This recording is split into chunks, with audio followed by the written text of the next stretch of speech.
Hello বন্ধুরা, তো শুরু হয়ে গেল সুন্দরবনের দ্বিতীয় দিন। তো সকালবেলা এত কুয়াশা, নদীর এপার ওপার কিছুই দেখা যাচ্ছে না। তো তারপরে বেলায় একটু আমরা বেরোলাম সবাই মিলে। বিষ্ণু পুকুরে অসম্ভব সুন্দর শাপলা ফুল ফুটে রয়েছে।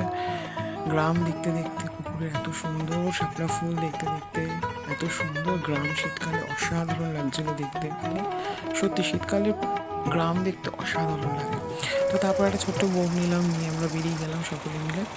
আমি আর মা, মাকে ভীষণ সুন্দর লাগছে দেখতে, কিউটি পাই। তো তারপরে আমরা বেশ নদীর থেকে নদীতে মজা করতে করতে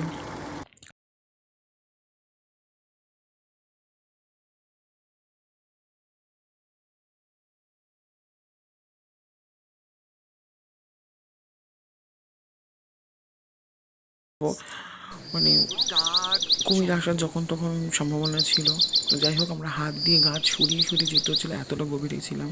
গাছের মধ্যে আবার কাঁকড়া উঠে গেছিলো, কাঁকড়া ধরিনি, বাট দেখেছি আমরা কাঁকড়া উঠে গেছে।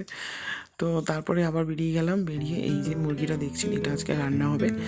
তো ব্যাস, লাঞ্চে ছিল আজকে একদম দেশি মুরগির মাংস কষা কষা করে, আর সাথে ছিল ডাল, আলু ভাজা আর ভাত। তো আমাদের চিন্ময়দা, যিনি পরিবেশন করছিলেন আমার দিদা ভাইকে এবং আমাদের সকলকে পরিবেশন করেছেন। তো দেখি মনে হচ্ছে আবার খাই, জানি না, আমার খিদে ইচ্ছে হচ্ছে, এত সুন্দর হয়েছিল। তো ব্যাস, বিকেল হয়ে গেল, সূর্য ডোবার সময় হয়ে গেল, নদী একদম শান্ত, একদম রুপোলি কালারের আলো, অসম্ভব সুন্দর। তো এইভাবে দেখতে দেখতে কেটে গেল সুন্দরবনের দ্বিতীয় দিন। ব্যাস, এবার বাড়ি যাওয়ার পালা, হয়ে গেল শেষ।